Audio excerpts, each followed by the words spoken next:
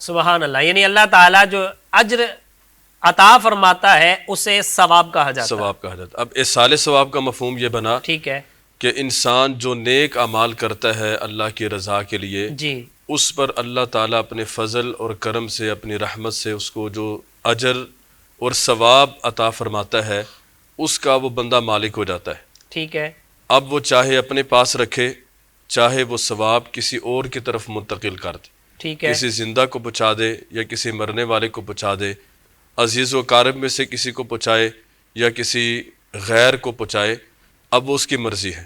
ٹھیک ہے, عقلی طور پر بھی انسان اگر اس میں غور و فکر کرے تو اصال ثواب کا یہ جو مفہوم ہے اس کو عقل بھی تسلیم کر رہی ہے کہ واقعتاً اس میں کوئی حرج کی بات نہیں. ٹھیک ہے, مثال کے طور پر ایک آدمی وہ اپنی کسی بھی چیز کا مالک ہے، موبائل ہے اس کے پاس، وہ اس کا مالک ہے، اس کے پاس نقدی ہے اس کا مالک ہے، اور اسباب ہے، مال ہے اس کا وہ مالک ہے، یعنی جو اس کی ملکیت میں ہے، جو بھی چیز اس کی ملکیت میں ہے وہ اس میں جیسے چاہے تصرف کر سکتا ہے. ٹھیک ہے, بالکل ایسا ہی ہے. اب موبائل میرے پاس ہے، یہ ڈائری میرے پاس ہے، تو میں چاہوں اس کو اپنے پاس رکھوں، چاہوں آپ کو دے دوں، کسی اور کو دے دوں، جی, یہ اس میں اپنی مرضی ہے کیونکہ میں اس کا مالک ہوں. ٹھیک ہے, اسی طرح جو انسان نیک اعمال کرتا ہے، کار خیر کرتا ہے، اس پر اللہ تعالیٰ اپنے فضل سے جو اس کو اجر عطا فرماتا ہے، اب اس کی مرضی ہے کہ اپنے پاس رکھے یا کسی اور کو اس کا ثواب پہنچا دے. ٹھیک ہے, جیسے کوئی عام شے بندہ جس کا مالک ہوتا ہے اس کو کسی دوسرے کی طرف ٹرانسفر کر سکتا ہے، منتقل کر سکتا ہے، اسی طرح جو ثواب کی دولت اور خزانہ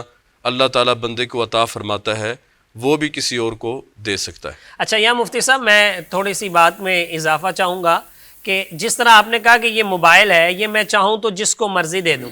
اچھا اس میں اور ثواب میں تھوڑا سا فرق ہے کہ جیسا کہ نبی پاک علیہ الصلوۃ والسلام نے ارشاد فرمایا کہ جو کسی کی روزہ دار کی افطاری کروائے گا تو جتنا ثواب روزہ رکھنے والے کو ہے اتنا ہی ثواب افطاری کروانے والے کو بھی ہے. تو یہاں اصال ثواب اگر ہم کسی کو منتقل کرتے ہیں تو ثواب ختم نہیں ہوتا بلکہ ہمارے پاس بھی رہتا ہے، دوسرے کو بھی پہنچ جاتا ہے. بڑی خوبصورت بات آپ نے فرمائی جی, کہ یہ عام چیزوں میں اور دین کے معاملے میں یہ فرق ہے سبحان اللہ, کہ جو ثواب اللہ عطا فرماتا ہے اگر وہ کسی دوسرے کو پہنچا دے، اس نے اثار اور قربانی سے کام لیا ہے تو اللہ تعالیٰ اس کے اجر کو ضائع نہیں کرتا، سبحان اللہ, اس کے پاس بھی وہ باقی رہتا ہے اور دوسرے کو بھی اللہ اپنے فضل سے عطا سبحان فرماتا ہے. اللہ, سبحان اللہ, بہت کیونکہ شکریہ اللہ کے مفتی خزانے صاحب. میں کوئی کمی سبحان نہیں. اللہ, سبحان اللہ. جی مفتی صاحب آپ ارشاد فرمائے، مفتی صاحب نے، سید صاحب نے بڑے خوبصورت انداز میں اصال ثواب کا مفہوم سمجھایا.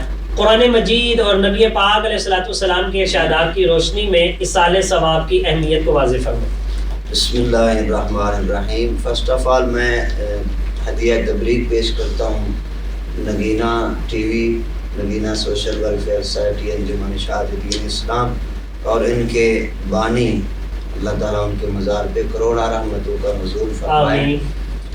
تو اصال ثواب قرآن مجید سے اور احادیث مبارکہ سے مکمل طور پر اس کا ثبوت، اس کا پروف ہے.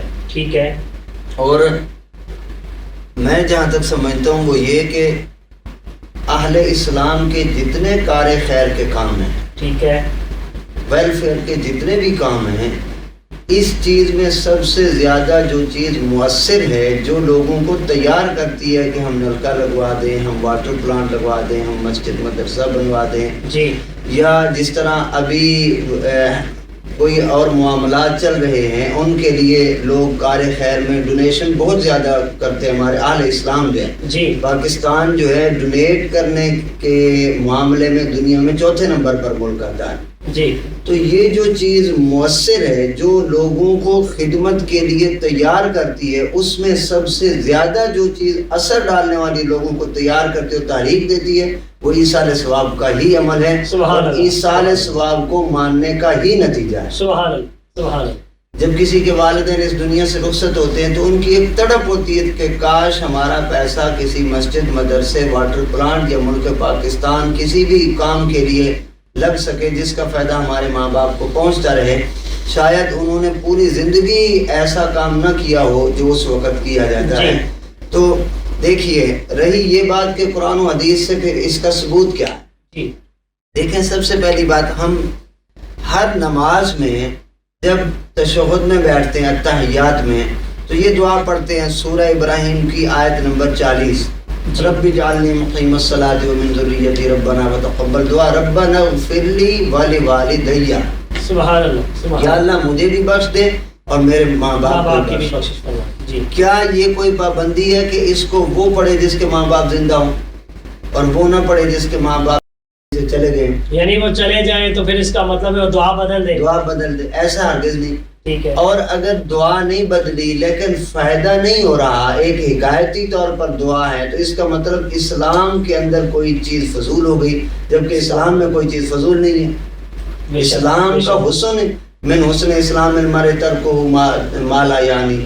جی جو بالکل. چیز فضول ہو اسلام اس کے چھوڑنے میں ہی تو حسن ہے اس کا. سبحان اللہ. تو اس کا خوبصورتی ہے اس مطلب کا. وہ چیز ٹھیک ہے. بیکار نہیں ہے جی. جو بھیجی جا رہی ہے. تو قرآن مجید کی سورہ ابراہیم کی آیت نمبر 40 سے یہ بات مکمل طور پر واضح ہو جاتی ہے. اور اسی طرح سورۃ القلم میں جی. آیت نمبر 35 ہے، جہاں کفار نے مسلمانوں سے کہا کہ جب ہم مٹ گئے، اگر تم کہتے ہو کہ ہم اسلام میں آ جائیں، جب ہم فوت ہو جائیں گے تو تم بھی تو فوت ہو جاؤ گے، جی تمہارا بھی نام و نشان نہیں رہے گا، ہمارا بھی نام و نشان نہیں رہے گا، تو تم اور ہم برابر ہوئے، عمل کیے ہوئے تمہارے بھی ضائع ہمارے بھی ختم. تو اللہ رب العزت نے اس سورۃ القلم کی آیت نمبر 35 میں حکم فرمایا افنجعل المسلمین کالمجرمین. جی. کیا ہم مسلمانوں کے ساتھ بھی مجرم والا معاملہ کریں گے کہ ان کے عمل کا ان کے لیے کوئی فائدہ نہیں ہوگا؟ مالکم کیف تحکمون، تمہیں کیا ہو گیا، تم کیسی بات کرتے ہو؟ ایسا ہرگز نہیں، بلکہ کافر کی موت کو قرآن مجید نے فرمایا فکیف اذا توفتہم الملائکۃ یضربون وجوہہم وادبارہم، کہ جب ان کے پاس آتا ہے فرشتہ تو ان کے منہوں پر مکے مارتے ہیں، ان کی پشتوں پر مکے مارتے ہیں اور کہتے ہیں اے خبیث روح خبیث بدن سے نکل جا. اور جب اس کی روح نکلتی ہے تو اس کی حالت کیا ہوتی ہے؟ قرآن مجید ارشاد فرماتا ہے وَالْتَفَّتِ السَّاقُ بِالسَّاقِ، پنڈلی سے پنڈلی مل جاتی ہے اور ہڈیاں ٹوٹتی ہوئی محسوس ہوتی ہیں، اور یہاں آ کے روح اس کی اٹک جاتی ہے، اب نہ باہر جاتی ہے نہ واپس جاتی ہے. جس کو کہا جاتا ہے نزع کا عالم. جی. نزع کی سختی جو ہے، سینکڑوں تلواروں کا درد ایک طرف اور نزع کی ایک سختی کا درد جو ہے وہ ایک طرف ہوتا ہے. میاں صاحب نے فرمایا تھا آگی جان شکنجے اندر جو ویل نہ دے وچ گنا رونو کا ہون روے محمد پھر تینوں میں مننا. یہ والی سختی اور درد ہے، اور یہ کافر کے لیے. قرآن مجید نے اس کی مکمل طور پر وضاحت بیان کی. یہ 24ویں سپارے کی جو آیت مبارک ہے وانذرہم یوم العاصفۃ اذ القلوب لدی الحناجر کاظمین، یہ کافر کا معاملہ ہے. اور جب اللہ تعالیٰ اپنے نیک بندے کی روح نکالنے کا ارادہ فرماتا ہے، عزرائیل علیہ السلام آتے ہیں تو ان کی روح کیسے نکلتی ہے؟ قرآن مجید فرماتے ہیں فروح و ریحان و جنت نعیم. اللہ تعالیٰ فرشتے سے فرماتا ہے جاؤ جنت کا پھول لے آؤ، وہ یاسمین کا پھول لے کر آتا ہے اور وہ اللہ تعالیٰ کے اس نیک بندے کے ناک کے قریب کرتا ہے، وہ سونگنے لگتا ہے، اتنے میں اس کی روح پرواز کرتا ہے. تو فرمایا وہ جب انہوں نے کہا کہ مرنے کے بعد تمہارے بھی عمل گئے، یعنی تمہیں بھی کوئی فائدہ نہیں ہوگا ہمیں بھی کوئی فائدہ نہیں ہوگا، تو فرمایا اللہ تعالیٰ نے فرمایا فنجعل المسلمین کالمجرمین ما لکم کیف تحکمون، کیسا تم حکم لگاتے ہو؟ ہم مجرموں کے ساتھ مسلمانوں والا معاملہ، بلکہ مسلمانوں کا معاملہ اور ہے، مجرموں کا معاملہ جو ہے وہ اور ہے. اور نبی اکرم صلی اللہ علیہ وسلم نے فرمایا کہ جب لوگ قیامت کے دن اٹھیں گے وہ اپنے ثواب کا ایک پہاڑ دیکھیں گے. پہاڑ جب پوچھا جائے گا کہ یہ کہاں سے آئے تو اللہ تعالیٰ کی طرف سے جو بندوں نے صدقہ کیا اس کے مرنے والے کی طرف سے، تو اللہ تعالیٰ کی طرف سے اس کو اتنا بڑھایا گیا کہ جب وہ اٹھا تو اس کے لیے وہ پہاڑ کی صورت میں بنا ہوا. سبحان اللہ سبحان اللہ. جی ناظرین، نبی پاک صلی اللہ علیہ وآلہ وسلم کا ارشاد گرامی ہے اذا مات الانسان انقطع عنہ عملہ الا من ثلاثۃ، کہ جب بندہ مومن دنیا سے چلا جاتا ہے تو اس کے اعمال کا سلسلہ کٹ جاتا ہے سوائے 3 اعمال کے. من صدقۃ جاریۃ، سوائے صدقہ جاریہ کے جو اپنی زندگی میں کر گیا اس کا ثواب اس کو دنیا سے جانے کے بعد بھی پہنچتا رہتا ہے. پھر آپ علیہ الصلوۃ والسلام نے ارشاد فرمایا من علم ينتفع به، ایسا علم جو دوسروں کو نفع دے اس کا ثواب بھی مرنے والے کو پہنچتا رہتا ہے۔ اور تیسرے نمبر پر نبی پاک علیہ الصلوۃ والسلام نے ارشاد فرمایا ولد صالح يدعو له، اس کی نیک اولاد جو ماں باپ کے جانے کے بعد ہاتھ اٹھا دیتی ہے اور ان کے لیے دعا کرتی ہے تو اللہ تعالیٰ اس کا ثواب بھی مرنے والے کو قبر میں عطا فرما دیتا ہے۔ تو جی ناظرین، اپنے مفتی صاحب سے پوچھتے ہیں، جی مفتی صاحب ارشاد فرمائیں کہ جیسا کہ نبی پاک علیہ الصلوۃ والسلام نے ارشاد فرمایا کہ نیک اولاد دعا کرتی ہے تو اس کا ثواب مرنے والے کو پہنچ جاتا ہے، تو کیا اولاد کے علاوہ کوئی اور اصال کرے تو ثواب پہنچتا ہے یا نہیں؟ بسم اللہ الرحمن الرحیم۔ اس حدیث پاک میں جو آپ نے ابھی ارشاد فرمائی، ذکر کیا اس کا، جی اولاد کا ذکر ہے، اور بھی بہت ساری احادیث میں اولاد کا ذکر آتا ہے، ٹھیک ہے، جیسا کہ ایک حدیث پاک مشکات المصابی میں نقل کی گئی، نبی کریم صلی اللہ علیہ وسلم نے ارشاد فرمایا کہ جنت کے اندر ایک بندے کا درجہ بلند ہو جاتا ہے۔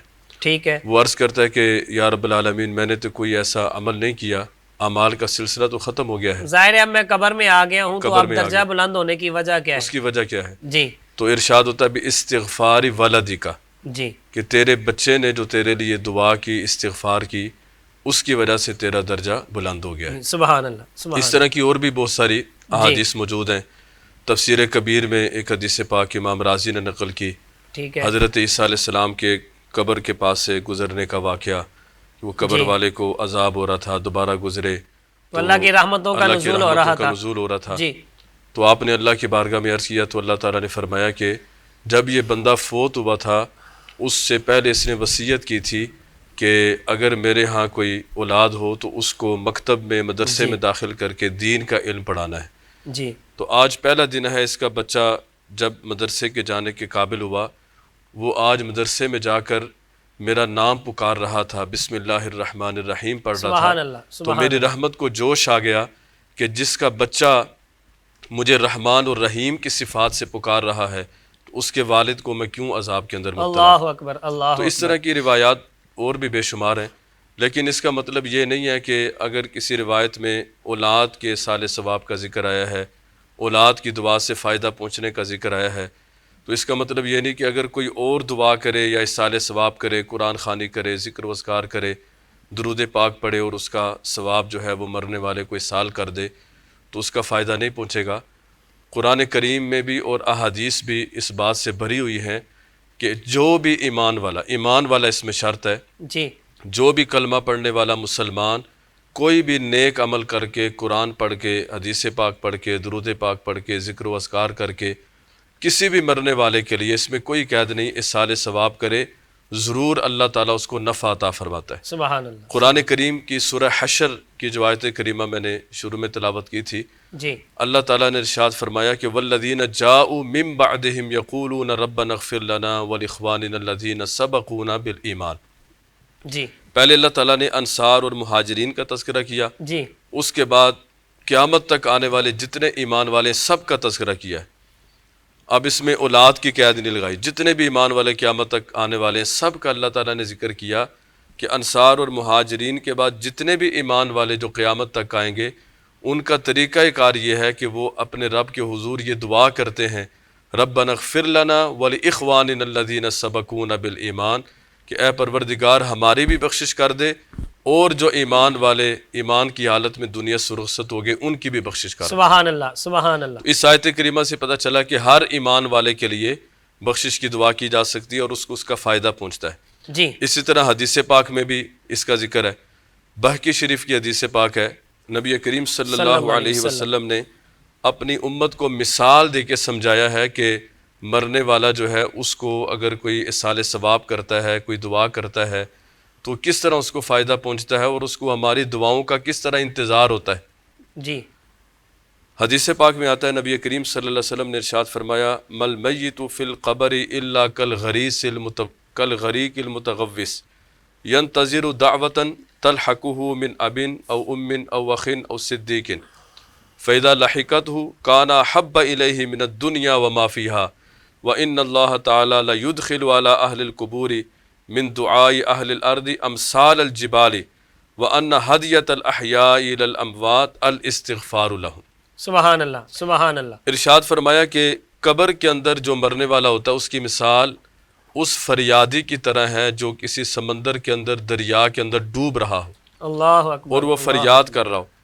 فَإِذَا لَحِقَتْهُ، اور فرمایا کہ وہ فریاد کرتا ہے کہ میرا کوئی باپ، کوئی میری ماں، کوئی بھائی، کوئی میرا دوست جو ہے وہ میری مدد کرے۔ جی اسی طرح نبی علیہ الصلوۃ والسلام نے ارشاد فرمایا کہ قبر والا جو ہے وہ اپنے رشتہ داروں کی دعا کا بھی انتظار کرتا ہے، اور صدیق ان کر بھی الفاظ ہیں کہ کوئی دوست بھی اس کے لیے دعا کر دے اس کے بھی انتظار میں ہوتا ہے سبحان کہ اللہ، دنیا کے اندر، زندگی کے اندر جس کے ساتھ اس کا یارانہ تھا، پیار محبت تھی، جس کے دوستی ساتھ تھی، تعلق تھا، ہو سکتا ہے کہ آج وہی میرے لیے دعا کے لیے ہاتھ اٹھا دے۔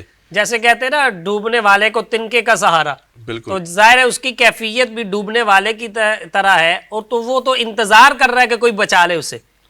اور وہ خوش کتنا ہوتا ہے، فرمایا کہ فَإِذَا لَحِقَتْهُ كَانَ أَحَبَّ إِلَيْهِ مِنَ الدُّنْيَا وَمَا فِيهَا۔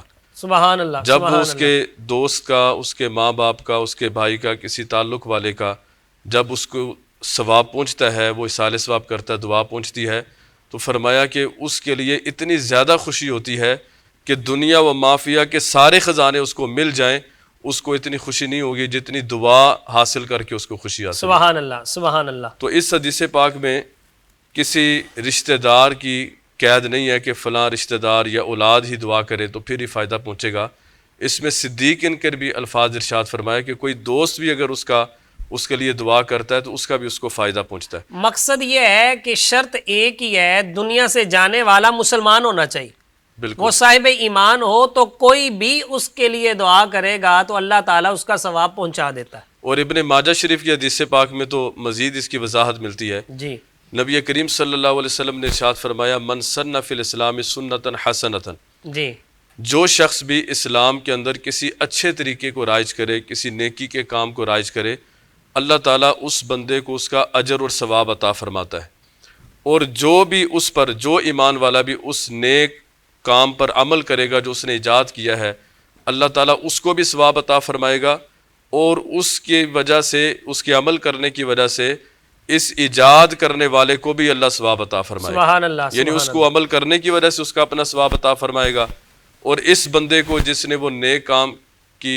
کا آغاز کیا، اس کی ابتدا کی، اللہ تعالیٰ اس کی ابتدا کرنے کی وجہ سے اس کو بھی اجر عطا فرمائے گا۔ سبحان اللہ، سبحان اللہ۔ اب اس سے پتہ چلا کہ وہ نیک عمل کرنے والا، اس کی کوئی اس میں قید نہیں ہے کہ وہ اس کا اولاد ہو، کوئی بھائی ہو، رشتہ دار ہو، کوئی بھی دنیا کا مسلمان اس کے شروع کیے ہوئے اس کام پر اگر عمل کرے گا، اللہ تعالیٰ اس کو بھی اس کا اجر عطا فرمائے۔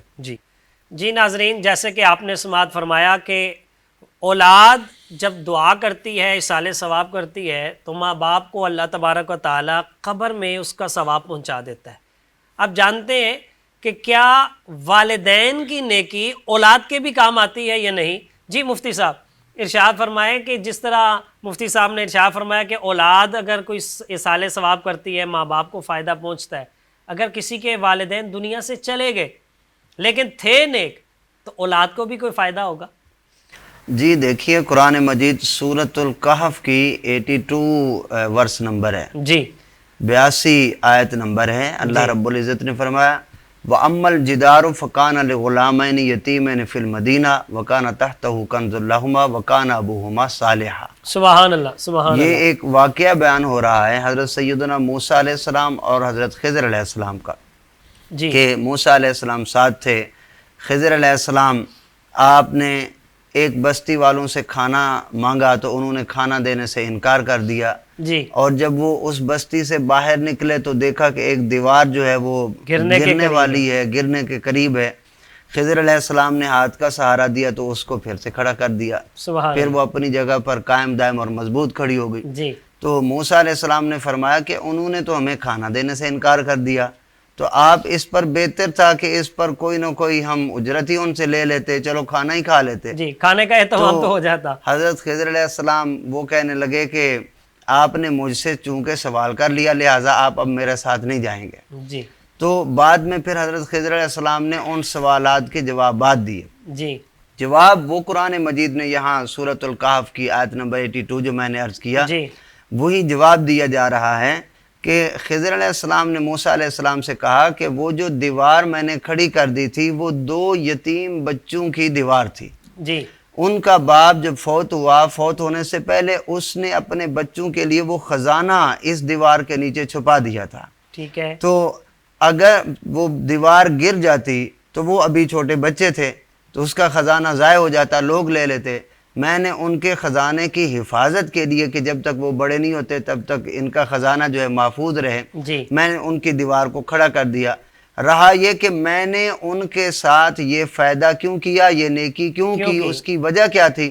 فما وکان ابوہما صالحا، ان کا باپ جس کا نام کاشے تھا، ان کا وہ باپ بہت نیک تھا. باپ کی اس نیکی کی وجہ سے میں نے ان کی اولاد کے لیے اس دیوار کو کھڑا کر دیا. سبحان اللہ، سبحان اللہ. اور اس خزانے کو میں نے محفوظ کر لیا.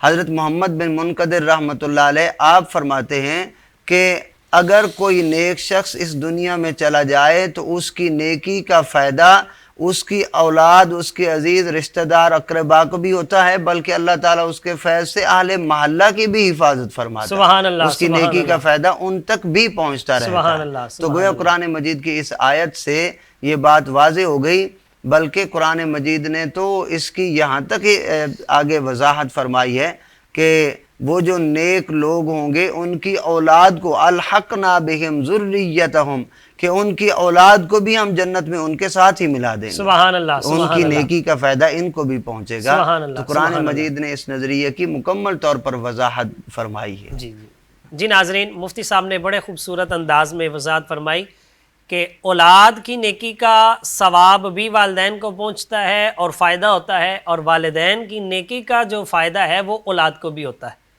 اب جاننا چاہیں گے ہم اپنے مفتیان کرام سے کہ ارشاد فرمائے، ہمارے ہاں جب کوئی بندہ دنیا سے چلا جاتا ہے اس کے بعد جو ہے وہ قل شریف کا اہتمام کیا جاتا ہے، 7ویں کا اہتمام کیا جاتا ہے، 40واں کیا جاتا ہے، مختلف صورتیں ہیں. تو آیا یہ جو اہتمام ہے، جو کھانا پکایا جاتا ہے، جو تبرکات تقسیم کیے جاتے ہیں، آیا یہ میت کے مال میں سے ایصال ثواب ہوتا ہے یا اس کا اہتمام کوئی دیگر اولاد جو ہے یا عزیز و اقارب کے مال سے کرنا چاہیے؟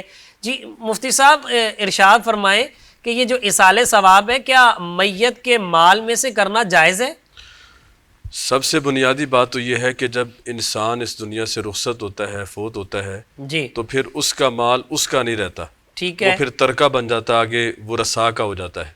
ٹھیک ہے، وہ وراثت بن جاتی ہے. وہ وراثت بن جاتی ہے. میت کے اپنے صرف اس مال سے 3 حقوق ہوتے ہیں جو 3 کام کیے جا سکتے ہیں جو میت کے متعلق. جی جی. ان میں سے پہلا کام اس کی تجہیز و تکفین اور اس کی تدفین جو ہے اس پر کفن دفن کا اہتمام کرنا. کفن دفن کا اہتمام. جی.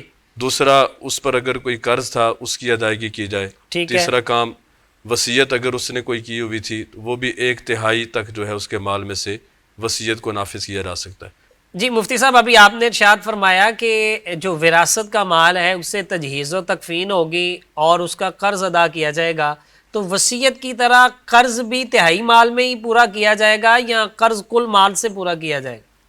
قرض اس کا کل مال سے پورا کیا جائے گا. اچھا، اگرچہ اس کا کل مال قرض کی ادائیگی میں ہی ختم ہو جائے تو اس کا مطلب ہے پھر وراثت نہیں بنے گی، کل مال جو ہے وہ قرض کی ادائیگی میں چلا جائے گا. ظاہر ہے جب اس کا جو قرض اس کے ذمے ہے وہ سب سے بنیادی چیز ہے جو اس پر ایک وزن ہے. ٹھیک ہے. تو جو اس نے اپنا کمایا ہوا مال ہے وہ اس کے اوپر جو اپنا وزن ہے اس کا اتارنا سب سے ایک بنیادی چیز ہے. ٹھیک ہو گیا، لیکن وصیت 1/3 میں جاری ہوگی. وصیت 1/3 میں جاری. جی. اب باقی رہی بات ایصال ثواب کی، اس کے لیے اہتمام کرنا، کوئی صدقہ و خیرات کرنا. اب چونکہ وہ مال ورثاء کا بن گیا ہے، ٹھیک ہے، اب ورثاء اپنی مرضی سے اگر چاہیں جی تو اس مال میں سے ایصال ثواب کا اہتمام کر سکتے ہیں، لیکن اس کے لیے بھی شرط یہ ہے کہ ورثاء میں کوئی نابالغ نہ ہو. ٹھیک ہے، یتیم نہ ہو گئی. جی، یتیم ہے، نابالغ ہے، تو اس کا مال جو ہے وہ ایصال ثواب کی مد میں خرچ نہیں کیا جا سکتا، کیونکہ وہ تو اجازت بھی نہیں نہ دے سکتا. اگر کہہ بھی دے تو اس کی بات کا اعتبار نہیں جب تک وہ بالغ نہیں ہو جاتا. اگر اس کا وہ مال خرچ کریں گے تو وہ قرآن کریم کی وہ آیت کریمہ جس میں فرمایا کہ ان الذین یأکلون اموال الیتامی ظلما انما یأکلون فی بطونہم نارا، اس کے مصداق بن جائیں گے. ٹھیک ہے. باقی اگر میت کی اولاد میں کوئی نابالغ نہیں ہے، سارے بالغ ہیں، سمجھدار ہیں، اہل عقل ہیں، تو وہ اگر سارے اپنی مرضی سے چاہیں تو اس کے لیے ایصال ثواب کا اہتمام اس وراثت کے مال میں سے کر سکتے ہیں۔ ٹھیک ہے اگر ان میں سے کوئی ایک نہیں چاہتا، جی اس کی مرضی نہیں ہے، تو باقی جو چاہتے ہیں وہ صرف اپنے حصے میں سے اہتمام کر سکتے ہیں۔ ٹھیک ہے اس کے حصے میں سے پھر اہتمام اگر کریں گے تو وہ ناجائز ہوگا۔ ٹھیک ہے اگر ان میں سے کوئی بھی اس بات پر رضامند نہیں ہے کہ ہم اس مال میں سے جو میت نے چھوڑا ہے سال ثواب کریں، ٹھیک ہے تو پھر وہ اپنے مال میں سے سال ثواب کریں گے۔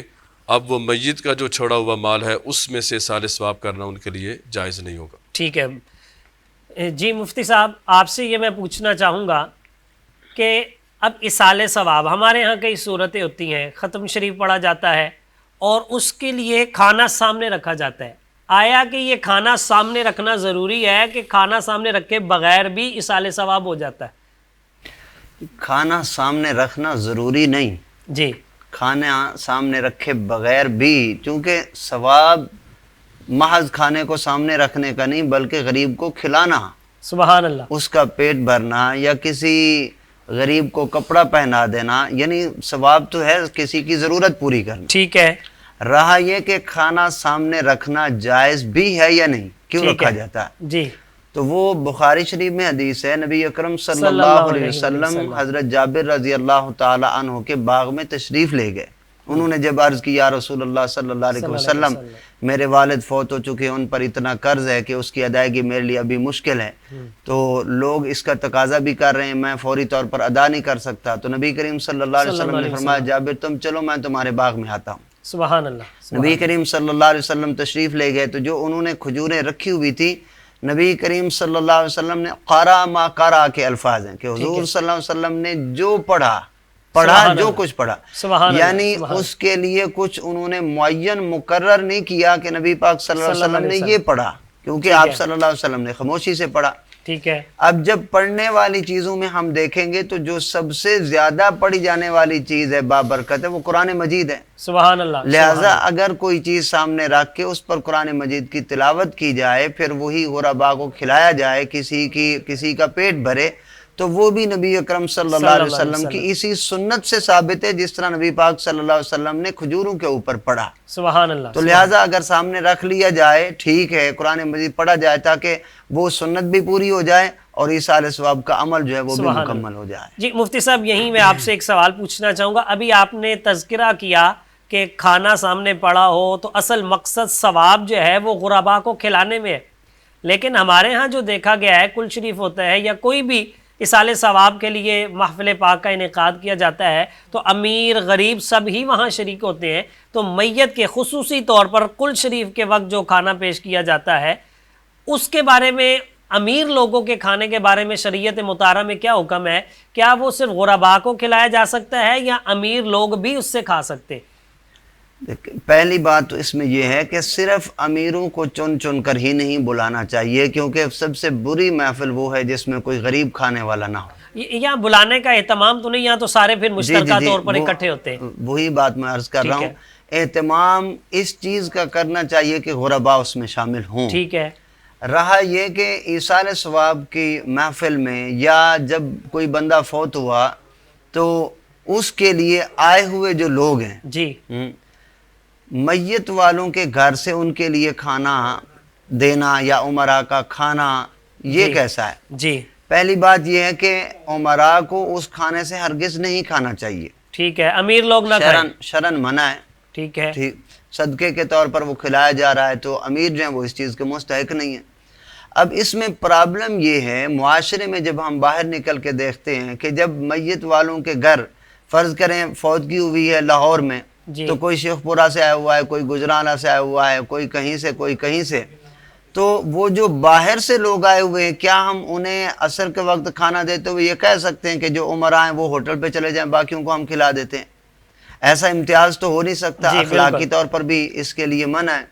تو اس کے لیے جو ہمارے اعلیٰ حضرت مجدد دین و ملت امام عاشقاں امام احمد رضا خان فاضل بریلوی رحمۃ اللہ علیہ، آپ نے لکھا ہے کہ ایسا کیا جائے کہ اس کھانے کو میلاد کا نام دے دیا جائے، ٹھیک ہے، میلاد کے طور پر، میلاد کے نام پر پکایا جائے، خیرات کے نام پر پکایا جائے، تاکہ وہ سبھی کے لیے کھانا جائز ہو جائے اور پھر اس کا اس میلاد کا ثواب جو ہے وہ مرنے والے کی روح کو اصال ثواب کر دیا جائے، تاکہ اس میں یہ امتیاز جو ہے عمرہ اور غربا والا معاملہ جو ہے یہ بھی حل ہو جائے۔ سبحان اللہ، سبحان اللہ۔ جی مفتی صاحب ارشاد فرمائیں کہ ہم اصال ثواب کرتے ہیں لاہور میں، اور بندہ جو فوت ہوا ہے اور اس کو دفن کیا گیا ہے کشمیر میں، تو یہاں کا ثواب وہاں کیسے پہنچتا ہے؟ بسم اللہ الرحمن الرحیم۔ یہ سوال تو اس موجودہ جدید دور کے اندر کوئی اتنی اہمیت نہیں رکھتا۔ جی اس کی وجہ یہ ہے کہ اب ہر بندے کے پاس موبائل ہے۔ جی اب صرف ثواب پہنچنے والی بات جو ہے وہ تو ہے ہی، اب آواز بھی پہنچ رہی ہے، تصویر بھی پہنچ رہی ہے، سبحان اللہ، سارا کچھ، کوئی کتاب آپ بھیجنا چاہتے ہیں وہ بھی پہنچ رہی ہے۔ ٹھیک ہے، تو یہ سائنسی جو ایجادات ہیں اس کے ذریعے اگر انسان اس کمال تک پہنچ سکتا ہے کہ وہ اپنی آواز، اپنی تصویر، اپنی کتاب، اپنی تحریر ایک ملک سے دوسرے ملک کی طرف، ایک شہر سے دوسرے شہر میں اگر چاہے تو وہ پہنچا سکتا ہے، تو جو اللہ تعالیٰ تمام قدرتوں اور طاقتوں کا مالک ہے، سبحان اللہ، اس سبحان کی اللہ، جو قوت اور طاقت ہے، اس کا جو نظام ہے جس کو بندہ سمجھ بھی نہیں سکتا، سبحان اللہ، تو اللہ تعالیٰ کے حوالے سے تعجب کرنا کہ کیسے پہنچتا ہے۔ نبی کریم صلی اللہ علیہ وسلم نے ایک حدیث پاک میں اس حوالے سے اپنی امت کی پوری رہنمائی فرمائی ہے کہ ثواب کیسے پہنچتا ہے۔ جی شرح صدور میں امام جلال الدین سیوطی علیہ رحمہ نے اس حدیث پاک کو نقل کیا، مجمع الزوائد میں بھی نقل کی گئی اور طبرانی شریف میں بھی اس کو نقل کیا گیا۔ حضرت انس بن مالک رضی اللہ تعالیٰ عنہ اس حدیث پاک کے راوی ہیں۔ جی نبی کریم صلی اللہ علیہ وسلم نے ارشاد فرمایا، ما من اہل بیت یموت منہم، کسی گھر والوں میں سے بھی کوئی بندہ جو فوت ہو جائے، فیتصدقون عنہ بعد موتہ، پھر وہ اس کے مرنے کے بعد اس کے لیے صدقہ و خیرات کا اہتمام کریں، اصال ثواب کا اہتمام کریں۔ جی اب وہ کیسے پہنچتا ہے اس تک؟ جی وہ بات جو آپ نے ارشاد فرمائی کہ ایک بندہ یہاں ہے دوسرا کشمیر میں ہے، تو فرمایا اللہ تعالیٰ حضرت جبریل علیہ السلام کی ڈیوٹی لگا دیتا ہے۔ سبحان اللہ، سبحان اللہ، الا اہداہا لہو جبریل علی طبق من نور، سبحان اللہ، حضرت جبریل علیہ السلام نور کے نورانی تھال میں وہ اس کا تحفہ رکھ کر اس کی طرف لے جاتے ہیں۔ سبحان اللہ، ثم سبحان یقف اللہ، علی شفیر القبر، پھر اس کی قبر کے کنارے حضرت جبریل علیہ السلام کھڑے ہو جاتے ہیں وہ تحفہ لے کر۔ جی فیقول یا صاحب القبر العمیق، پھر وہ ارشاد فرماتے ہیں کہ اے قبر والے،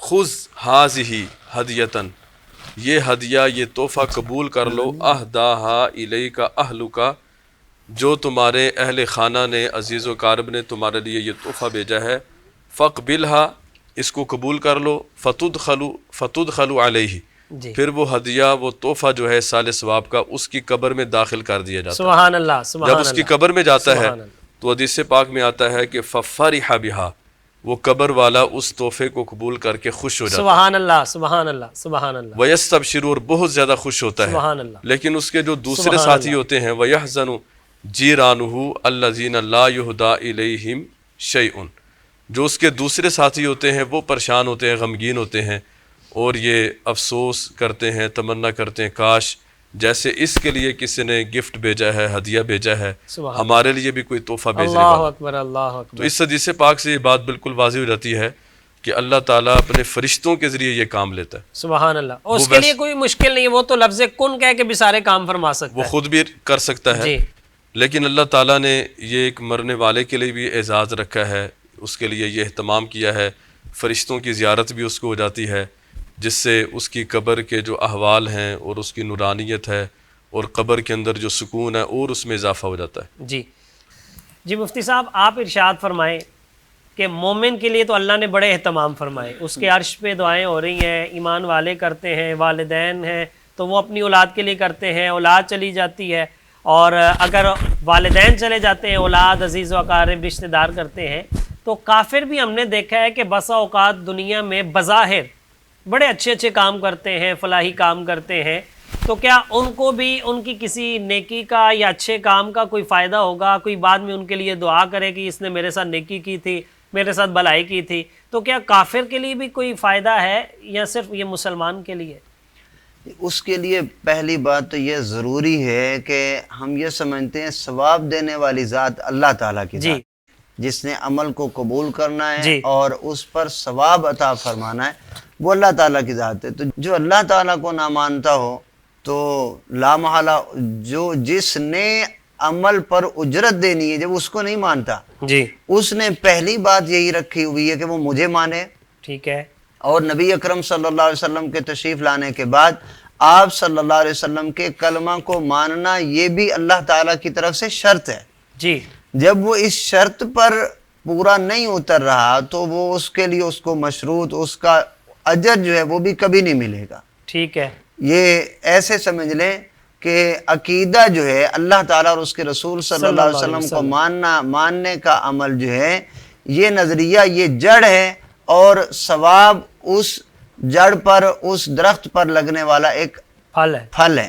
ٹھیک جب ہے، جڑ نہیں ہے تو پھل بھی نہیں ہوگا۔ جی اور قرآن مجید کی اس پر آیت دیکھیں، سورہ نور کی آیت نمبر 39 ہے، 39 ورس نمبر، اللہ رب العزت نے ارشاد فرمایا والذین کفروا اعمالہم، جی وہ عمل کے جو کافر کرتے ہیں، جی فرمایا کسراب بقیع، وہ اس طرح ہے جس طرح دھوپ میں پڑی ہوئی ریت ہو، ریتا ہو، دور سے دھوپ میں پڑا ہوا ہو، اور یہ شخص جو ہے یحسبہ الظمآن ماء، اس کو پانی سمجھ کر، خود پیاسا ہے، پانی سمجھ کر اس کی طرف دوڑتا ہے، یعنی اور سراب ہے وہ یہی چاہتا ہے کہ ٹھیک ہے، مجھے پانی ملے، پیاس کی وجہ سے وہ جب دوڑ کے جاتا ہے، فرمایا اب وہ جب دوڑ کے گیا وہاں حتی اذا جاؤ لم یجدوا شیئا، وہاں پر اس کے لیے کچھ بھی نہیں ملے گا، وہ پانی نہیں تھا جس کو وہ پانی سمجھ کے آیا تھا، وہ تو ریت تھی۔ اللہ تو یہی کوئی سمجھ کر دنیا میں وہ ویلفیئر کے کام کرے گا، سب کچھ کرے گا، اور یہی سمجھے گا کہ مجھے شاید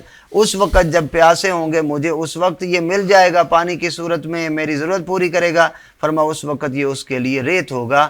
یہ کیوں کہ اللہ رب العزت کو اور نبی کریم صلی اللہ علیہ وسلم کو نہ مانا۔ اس پر دیکھیں حضرت سیدنا عمر فاروق رضی اللہ تعالیٰ عنہ ایک مرتبہ سفر کرتے ہوئے جا رہے تھے، راستے میں آپ نے دیکھا کہ ایک شخص عبادت کر رہا ہے لیکن وہ مسلمان نہیں ہے، بہت بڑا اپنے طور پر ان کے مذہب کا راہب ہے۔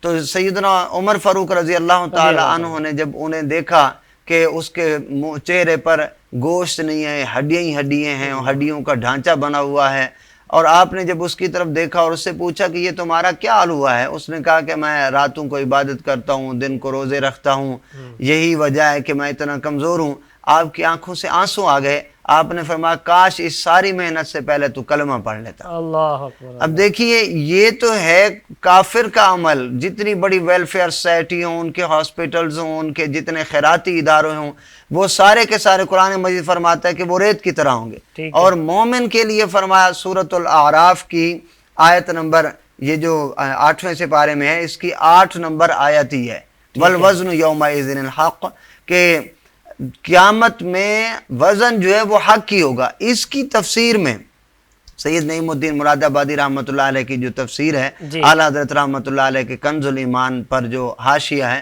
اس میں انہوں نے لکھا کہ علامہ ابن جوزی رحمۃ اللہ علیہ نے ایک حدیث نقل کی ہے کہ داؤد علیہ السلام نے اللہ تعالیٰ کی بارگاہ میں عرض کی، یا اللہ جس ترازو میں ہمارے عمل تلیں گے وہ ترازو تو مجھے دکھا دے۔ اللہ رب العزت نے وہ ترازو جب سامنے کیا تو داؤد علیہ السلام نے دیکھا کہ اس کا پلڑا جو ہے ایک، اس کا اتنا حجم ہے کہ مشرق سے لے کر مغرب تک اس کا ایک پلڑا ہے۔ اللہ اکبر۔ داؤد علیہ السلام نے عرض کی، یا اللہ اتنے بڑے پلڑے کو کس کا عمل بھرے گا؟ تو اللہ رب العزت نے ارشاد فرمایا کہ وہ شخص کے جو کلمہ پڑھے، میرے بھیجے ہوئے انبیاء اور کتاب کو مانتے ہوئے مجھے مانے، یعنی اسلام پر آ جائے، تو وہ اگر ایک کھجور مخلص ہو کر صدقہ کرے تو میں اس کے ایک کھجور کے عمل سے اس پورے ترازو کو بھر دیتا۔ سبحان اللہ۔ مطلب کہ اب مومن کے لیے یہ بھی فائدہ دے رہا ہے، اس نے اپنی زمین میں جا کر بیج بویا، اس سے کسی پرندے نے بھی پھل کھا لیا تو اس کو بھی اس پر فائدہ ہو رہا ہے، بخار آیا تو اس پر بھی اس کو ثواب مل رہا ہے، یعنی مومن کا ہر حالت جو ہے اس پر اس کو کوئی نہ کوئی اجر ضرور ملتا ہے۔ لیکن کافر کا عمل جو ہے وہ اس وجہ سے تباہ ہے کہ اس نے اللہ تعالیٰ، نبی کریم صلی اللہ علیہ وسلم پر ایمان نہیں لائے۔ اس کے لیے ضروری یہ ہے کہ اللہ تعالیٰ اور اس کے رسول صلی اللہ علیہ وسلم کو مانا جائے اور پھر عمل کیا جائے۔ جی ناظرین، آپ نے سماعت فرمایا کہ مفتی صاحب نے کتنی تفصیل کے ساتھ بتایا کہ ایصال ثواب یا کسی بھی عمل کا فائدہ دنیا سے جانے کے بعد صرف بندہ مومن کو ہے، کافر کو نہیں ہے۔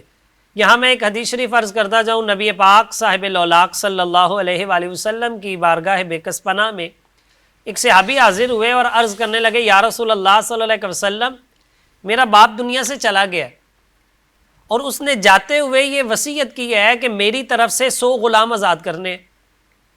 یا رسول اللہ صلی اللہ علیہ وسلم ہم 2 بھائی ہیں, 50 غلام میرے حصے میں آتے ہیں, 50 میرے بھائی کے حصے میں آتے ہیں. آپ ارشاد فرمائیں کہ اگر میں اپنے والد کی طرف سے 50 غلام آزاد کروں تو میرے والد کو اس کا کوئی ثواب پہنچے گا, کوئی فائدہ ہوگا؟ تو نبی پاک صلی اللہ علیہ وسلم آپ کو یہ بھی انہوں نے عرض کی کہ حضور ایک بات یہ ہے کہ میرا باپ میرا والد مسلمان نہیں تھا. آپ ارشاد فرمائیں اب کیا حکم ہے؟ تو نبی پاک صلی اللہ علیہ وآلہ وسلم نے ارشاد فرمایا اگر تیرا باپ مسلمان ہوتا تو صدقہ کرتا, خیرات کرتا یا اس کی طرف سے غلام آزاد کرتا, تب تو تیرے باپ کو جو ہے اس کا ثواب پہنچ جانا تھا اور فائدہ ہونا تھا. تو چونکہ وہ مسلمان نہیں ہے لہٰذا غلام آزاد کرنے کی بھی ضرورت نہیں ہے. تو اس سے پتہ یہ چلتا ہے کہ یہ سارے فوائد دنیا سے جانے کے بعد صدقہ کرنا, خیرات کرنا, اصال ثواب کرنا, دعا کرنا یہ بندہ مومن کے لیے ہے, کافر کے لیے نہیں ہے. دعا کیجئے اللہ تبارک و تعالی ہم سب کا خاتمہ ایمان پر فرمائے اور نبی پاک صلی اللہ علیہ وآلہ وسلم کی غلامی میں زندگی گزارنے کی توفیق عطا فرمائے. جی مفتی صاحب سے پوچھتے ہیں, جی ارشاد فرمائے کہ پھر سب سے بہترین صدقہ کون سا ہے جو بندہ مومن کو پہنچایا جائے؟ صدقے کے والے سے ایک اصول ہے کہ جس شے کی ضرورت ہو وہ سب سے بہتر ہے. ٹھیک ہے. قوم کو وقت میں حالات جس طرح کے چل رہے ہوں, ٹھیک ہے, اور غربا فقراء جس کیفیت سے گزر رہے ہوں ان کے لیے جو چیز ضروری ہے, ایک فقیر کے پاس لباس نہیں ہے, ٹھیک ہے, تو اب اس کے لیے لباس کا صدقہ سب سے افضل ہے. سبحان اللہ, سبحان اللہ. ایک علاقہ ہے وہاں پر پانی نہیں ہے, ٹھیک ہے, تو وہاں پر ان کے لیے پانی کا بندوبست کرنا یہ سب سے زیادہ بہتر ہے کیونکہ ان کو اس چیز کی ضرورت ہے. ٹھیک ہے. حدیث پاک میں آتا ہے حضرت سعد بن عبادہ رضی اللہ تعالیٰ نبی کریم صلی اللہ علیہ وسلم کی خدمت میں حاضر ہوئے. جی. عرض کیا یا رسول اللہ یا حبیب اللہ میری والدہ کا انتقال ہو گیا ہے. جی. اب آپ ارشاد فرمائیں کہ کون سا ایسا صدقہ ہے کہ میں وہ کروں تو میری والدہ کو اس کا نفع زیادہ پہنچے. ٹھیک ہے. تو نبی کریم صلی اللہ علیہ وسلم نے اس وقت کی اس دور کی جو ضرورت تھی مدینہ شریف کے اندر, چونکہ اس وقت جو حالات تھے کنویں پانی کے لیے استعمال ہوتے تھے اور پانی کی بہت زیادہ قلت تھی, جی, تو آپ نے ان حالات کے پیش نظر فرمایا الماء کہ تم سبحان پانی کا صدقہ کر لو, یہ سب سے زیادہ افضل. سبحان اللہ, سبحان اللہ. تو انہوں نے ایک کنواں کھدوایا اور اس کا جو ہے نام رکھا گیا حاضہ لأم سعد. سبحان اللہ. یہ حضرت سعد کی والدہ کے لیے. سبحان اللہ, سبحان اللہ. تو ایک تو یہ اس میں بنیادی چیز ہے کہ جس شے کی ضرورت ہو وہ صدقہ کرنا زیادہ بہتر ہے, اس میں اللہ تعالیٰ زیادہ اجر عطا فرماتا ہے. سبحان اللہ. اور پھر اگر تمام ہم صدقے والی چیزوں پر غور و فکر کریں اور نیک اعمال جو اللہ تعالیٰ نے ہمیں کرنے کے لیے عطا فرمائے ان پر غور و فکر کریں تو سب سے افضل امر جو ہمیں نظر آتا ہے وہ دین کا علم ہے. ٹھیک ہے. علم دین, پڑھنے والے, پڑھانے والے, سیکھنے والے, ان پر اگر خرچ کیا جائے, کسی طالب علم کے لیے جو اس کے مصارف ہیں, اخراجات ہیں, اس کی کوئی ذمہ داری اٹھا لے کہ جب تک وہ پڑھ کر فارغ نہیں ہو جاتا, مفتی نہیں بن جاتا, عالم دین نہیں بن جاتا, میں اس کے اخراجات اٹھاتا ہوں. فلاں جو دینی مدرسہ ہے اس میں جو ہے وہ پڑھنے والے طلباء ہیں ان پر میں خرچ کروں گا, کھانے کا اہتمام کرنا, کپڑے وغیرہ, ان کی کتابیں مہیا کرنا, تو کئی یہ صورتیں ہو سکتی ہیں. تو یہ دین پر کسی بھی حوالے سے علم پر خرچ کرنا جو ہے یہ سب سے بہتر صدقہ ہے. جی. جی مفتی صاحب آپ ارشاد فرمائیں کہ کسی کے عمل کا کسی دوسرے کو فائدہ پہنچتا کیسے ہے؟ محنت اور مزدوری میں کروں اور اجرت آپ کو ملے, یہ اکثر سوال کیا جاتا ہے, اس کی ذرا وضاحت فرمائیں. اس پر یہ ہے کہ جو بندہ محنت کر رہا ہے وہ اپنی رضا سے ہی تو دوسرے کو بخش رہا ہے. سبحان اللہ. وہ خود راضی ہے اس بات. بڑا خوبصورت جواب ہے مفتی صاحب. دوسرا یہ کہ ہمارے فقہا نے ایصال ثواب کو حج بدل کی جگہ پر لیا ہے. ٹھیک ہے. حج بدل یہ ہوتا ہے کہ فرض کریں ایک بندے پر حج فرض ہے, ٹھیک ہے, اور وہ خود معذور ہے, جا نہیں سکتا, یعنی باقی شرائط ساری پائی جا رہی ہیں. بالکل ٹھیک ہے. اب وہ خود نہیں جا سکتا, اس کے لیے حکم ہے کہ کسی کو بھیج کر اس کے اخراجات خود برداشت کرے, اپنی جگہ کسی کو بھیج کر حج کروا لے. ٹھیک ہے. اب وہ خود پہنچا نہیں وہاں پہ، نہ وہاں کے طواف کی ہے، نہ سعی کی، کوئی نہ رکن میں بڑی پہنچا ہے، محنت اور مشقت کا گیا کام ہے۔ کوئی ہے اور ادائیگی اس کی طرف سے ہو رہی ہے، سبحان اللہ، تو وہ حج سبحان بدل ہے، اور یہ سبحان سب کے اللہ۔ نزدیک جو ہے مسلم ہے۔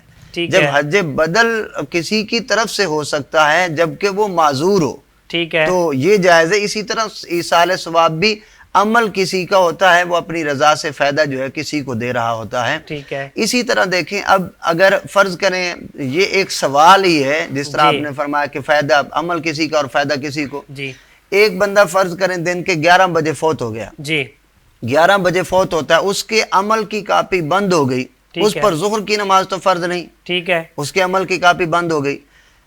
جب عمل کی کاپی بند ہوئی تو اس کے لیے کوئی نفع نقصان نہیں لکھا جائے گا، یہ ٹھیک ہے سوال ہے، لیکن اس کا جواب میں عرض کرتا ہوں کہ کیا اس کا جنازہ وہ 11 بجے فوت ہوا، وہ 11 بجے کے بعد پڑھا جاتا ہے یا اس سے پہلے پڑھا جاتا ہے؟ ظاہر ہے بعد میں پڑھا جاتا بعد ہے، میں پڑھا جاتا ہے۔ جب بعد میں پڑھا جاتا ہے تو اس کا ثواب اس کو اگر نہیں ملتا تو پھر جنازے کا کیا فائدہ، جبکہ وہ عمل اس کا اپنا نہیں ہوتا، وہ تو پچھلوں کا عمل ہوتا ہے، سبحان اللہ، پڑھ پچھلے رہے ہوتے ہیں۔ اور کئی ایسے خوش بخت جنازے ہوتے ہیں کہ جن کی وجہ سے آنے والوں کی بخشش ہو جاتی ہے، سبحان اللہ، اور سبحان کوئی اللہ۔ ایسے خوش بخت آنے والے ہوتے ہیں جنازے میں جس کی وجہ سے میت کی بخشش ہو جاتی ہے۔ سبحان اللہ، یعنی سبحان اللہ۔ اتنا بڑا نظام ہے اسلام کا جنازہ، اور وہ عمل کسی کا ہے، اس کا فائدہ اس کو پہنچ رہا ہے، جو میت ہے اس کا اپنا عمل بھی وہ نہیں ہے، تو یہ بات یہاں پر ختم ہو جاتی ہے کہ اس کا عمل اس کا ہے اور فائدہ جو ہے وہ اس کو پہنچایا جا رہا ہے۔ شرعی طور پر ایک کے عمل کا فائدہ دوسرے کو پہنچتا ہے۔ اور دیکھیے نبی اکرم صلی اللہ علیہ وسلم نے جہاں یہ الفاظ ارشاد فرمائے کہ کوئی بندہ اگر نیکی کا عمل کر کے اس دنیا سے چلا جائے تو اس کو نیکی کرنے والے کا ثواب اجر جو ہے اس کو پہنچتا رہتا ہے۔ اب محنت مشقت تو اس نے کی، وہ تو چلا گیا اپنی قبر میں، محنت مشقت اس کی ہو رہی ہے، ہاں وہ بتا کر گیا ہے، ایک بتانے کے عمل سے اس کی محنت کا اجر جو ہے وہ اس کو ہمیشہ ہمیشہ کے لیے مل رہا ہے، تو اس کا مطلب عمل تو کسی کا ہے، ٹھیک ہے، عمل کسی کا، اس کا فائدہ اس کو پہنچتا جا رہا ہے۔ تو شرعی طور پر کوئی اگر اپنی رضامندی سے اپنا ثواب جو ہے وہ کسی کے لیے بخشنا چاہتا ہے ٹھیک ہے، تو شرعاً ایسا کرنا اس کے لیے جائز ہے۔ ایک دوسرا سوال جو ہمارے اوپر آتا ہے وہ یہ ہے کہ قرآن مجید کی آیت ہے وَأَنفِقُوا مِمَّا رَزَقْنَاكُم مِّن قَبْلِ أَن يَأْتِيَ أَحَدَكُمُ الْمَوْتُ، موت آنے سے پہلے پہلے جو تم خرچ کرنا چاہتے ہو وہ کر لو، یہ آیت ہے۔ تو یہ سوال ہوتا ہے کہ قرآن مجید نے فرمایا کہ موت آنے سے پہلے پہلے کر لو، جی اس کا جواب یہ ہے کہ قرآن مجید نے یہ تو فرمایا ہے کہ مرنے سے پہلے پہلے صدقہ کرو، یہ بات کوئی اس کو وہ اس چیز کے منافی نہیں کہ مرنے کے بعد ثواب پہنچے ہی نہیں۔ ٹھیک ہے، مثلا ایک بندہ جو ہے وہ مزدوری کرتا رہتا ہے شام تک، اس کو ملتے ہیں 1000 روپیہ، تو وہ اس عمل کر سارا دن کی مزدوری کے بعد بھی حسرت کرتا ہے کہ کاش یہ والا کام بھی میں کر لیتا تو 1000 کی بجائے مجھے 2000 روپے ملتے۔ جی تو یہاں پر تو یہ بتایا جا رہا ہے کہ تحریک دلائی جا رہی ہے کہ اور بھی صدقہ کر لو، اور بھی صدقہ کر لو۔ آخرت کا سامان جتنا زیادہ ہوتا ہے خود اکٹھا کرو، دوسروں کے سہارے پر مت رہو۔ ہاں، یہ ہمارے لوگوں کے لیے یہ بھی عمل ضروری ہے کہ ہم اس چیز پر بھی نہ رہیں کہ ہم اپنی نمازیں چھوڑ دیں، اور جو چیزیں ہمارے اوپر ضروری ہیں، فرائض ہیں، جو اسلام کا حسن ہے، ہم یہی کہیں کہ میرے مرنے کے بعد جو ہے میرا ثواب جو ہے وہ مجھے سپلائی ہوتا رہے گا اور یہ سب کچھ ہوتا رہے گا۔ ہرگز نہیں، ثواب کا دینا اور جو کچھ ہمارے عزیز پیچھے دے رہے ہیں اس کا قبول کرنا یہ بھی اللہ تعالیٰ کے اختیار میں ہے، چاہے تو نہ کرے اور چاہے تو کرے۔ اگر یہ یہاں دنیا میں اپنی ذمہ داری پوری کرتا جائے تو اس کے لیے یہ کام جو ہے یہ بہت ضروری ہے۔ ضروری ہے کہ وہ اپنی نمازیں پوری کر کے جائے، اپنے اعمال جو ہے پورے کر کے جائے، اور اتنی محنت کر کے جائے کہ اللہ تعالیٰ اس کے لیے بعد میں آنے والے عمل کو یہ دیکھ کر قبول فرمائے کہ یہ جب تک تھا کتنی محنت کرتا ہے۔ سبحان اللہ، سبحان اللہ۔ جی مفتی صاحب بہت شکریہ، آپ ہمارے پروگرام میں تشریف لائے اور بڑی مفید معلومات فراہم کی۔ جی مفتی صاحب آپ کا بھی بہت بہت شکریہ، آپ بھی بڑے خوبصورت اور میٹھے انداز میں ہماری رہنمائی فرماتے ہیں۔ تو ناظرین، اس کے ساتھ ہی ہمارے پروگرام کا وقت ختم ہوتا ہے، اور اللہ تعالیٰ سے اس دعا کے ساتھ کہ اللہ تعالیٰ ان نورانی گھڑیوں کے صدقے ہم سب کے ایمانوں کی حفاظت فرمائے اور خاتمہ بالخیر فرمائے، اور جو ہمارے فوت شدگان ہیں جو دنیا سے چلے گئے ایمان والے، اللہ تعالیٰ ان سب کی کامل بخشش و مغفرت فرمائے اور ان بخشے ہوئے لوگوں کا صدقہ اللہ تعالی ہماری بھی آخرت بہتر فرمائے اور دونوں جہانوں کی کامیابی عطا فرمائے۔ اپنے میزبان محمد سلیمان شفیق یوسفی اور نگینہ ٹی وی کی پوری ٹیم کو اجازت دیجیے، اپنا خیال رکھیے گا، انشاءاللہ ملاقات ہوگی کل۔ اللہ تعالی ہم سب کا حامی و ناصر ہو۔ السلام علیکم ورحمۃ اللہ وبرکاتہ۔ خالق ارض و سما کا پھر ہوا احسان ہے، مالک کون